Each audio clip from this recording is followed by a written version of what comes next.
أعوذ بالله من الشيطان الرجيم. بسم الله الرحمن الرحيم.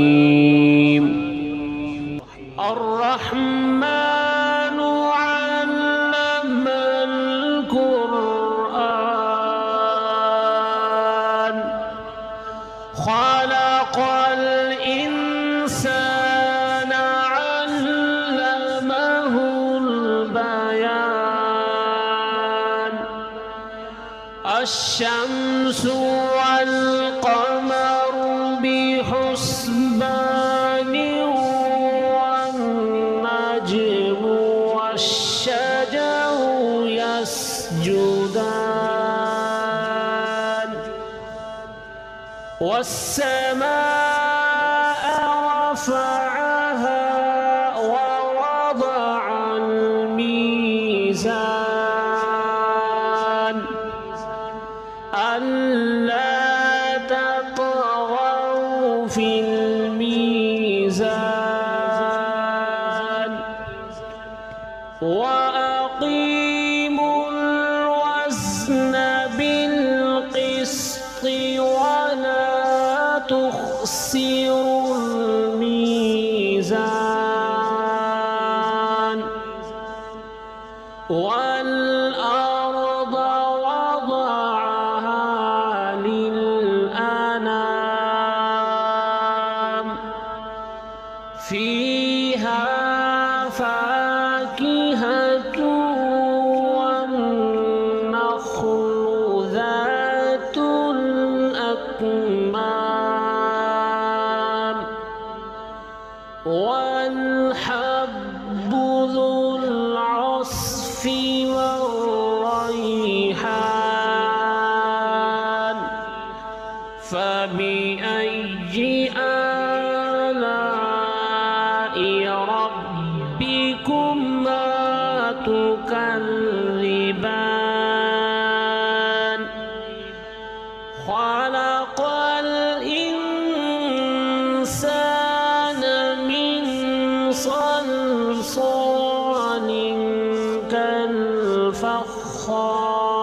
كالفخار وخلق الجان من مارج من نار فبأي آلاء ربكما تكذبان رب المشرقين ورب المغربين فبأي آلاء ربكما تكذبان مرج البحرين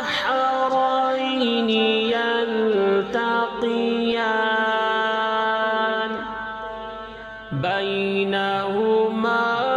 برزخ لا يبغيان فبأي آلاء ربكما تكذبان يخرج منهما اللؤلؤ والمرجان فبأي آلاء ربكما تكذبان وله الجوار المنشآت في البحر كالأعلام فبأي آلاء ربكما تكذبان كل من عليها فان ويبقى وجه ربك ذو الجلال والإكرام فبأي آلاء ربكما تكذبان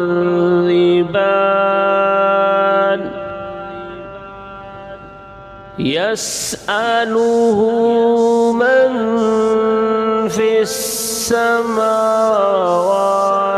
والأرض كل يوم هو في شأن فبأي آلاء ربكما تكذبان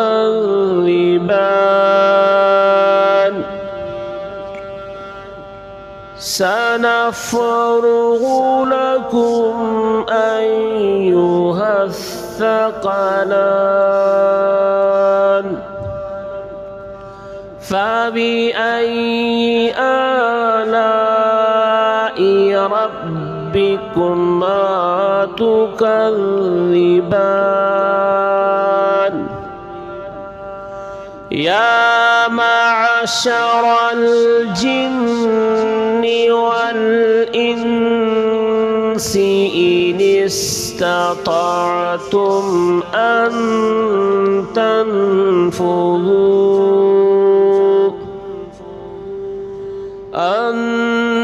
تنفذوا من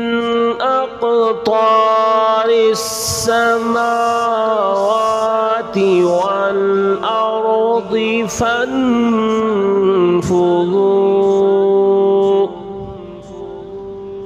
لا تنفذون إلا بسلطان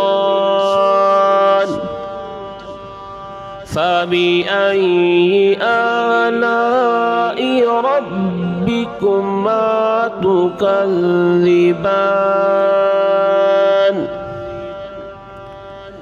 يرسل عليكما شواظ من نار ونحاس فلا تنتصران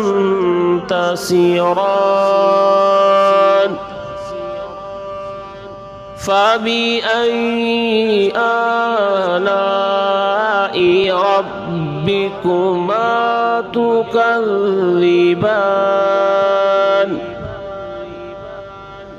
فإذا انشقت السماء فكانت وردة كالدهان فبأي آلاء ربكما تكذبان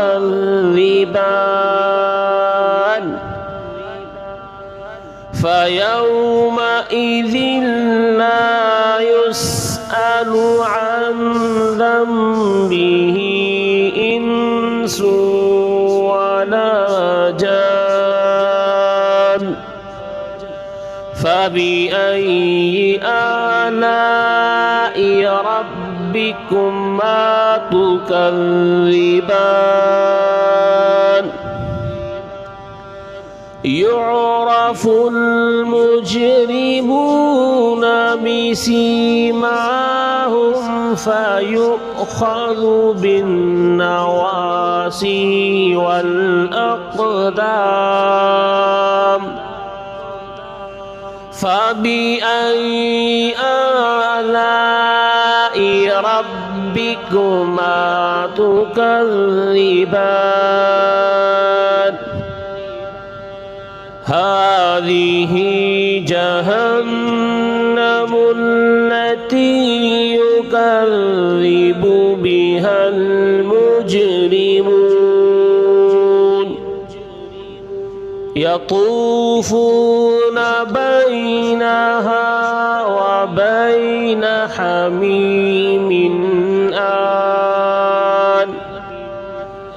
فبأي آلاء ربكما تكذبان ولمن خاف مقام ربه جنتان فبأي آلاء ربكما تكذبان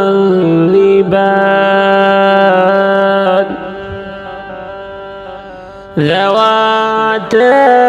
أفنان فبأي آلاء ربكما تكذبان فيهما عينان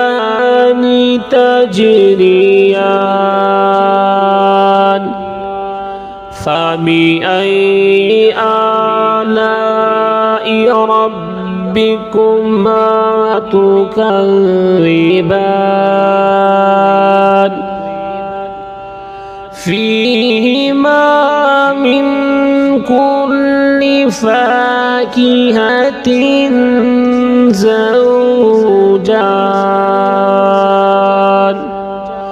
فبأي آلاء ربكما تكذبان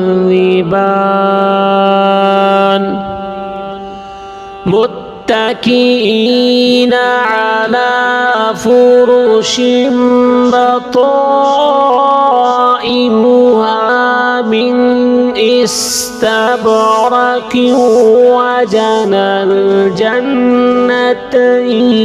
دان فبأي آلاء ربكما تكذبان فيهن قاصرات الطرف لم يطمثهن إنس قبلهم ولا جان فبأي آلاء ربكما تكذبان كأنهن الياقوت والمرجان فبأي آلاء ربكما تكذبان هل جزاء الإحسان إلا الإحسان فبأي آلاء ربكما تكذبان ومن دونهما جنتان فبأي آلاء ربكما تكذبان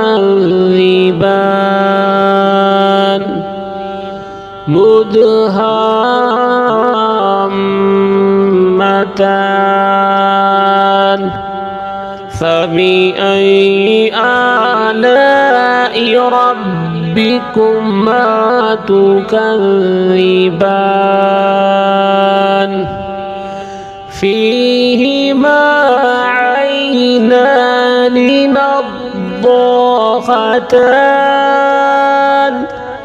فبأي آلاء ربكما تكذبان فيهما فاكهة ونخل ورمان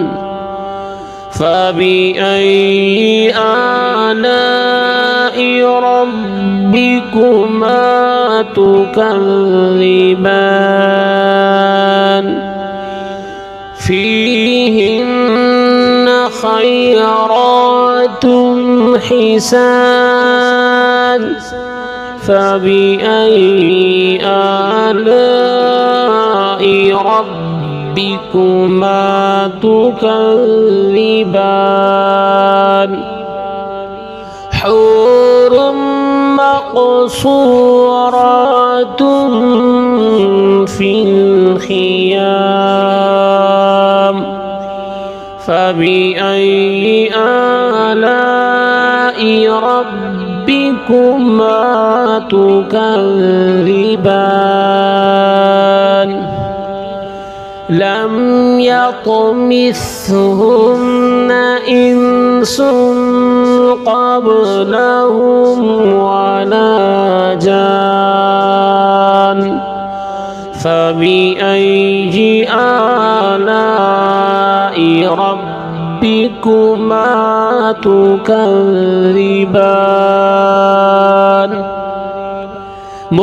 متكئين على رفرف خضر وعبقري حسان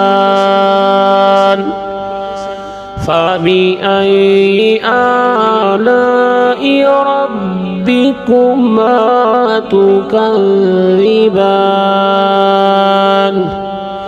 تبارك اسم ربك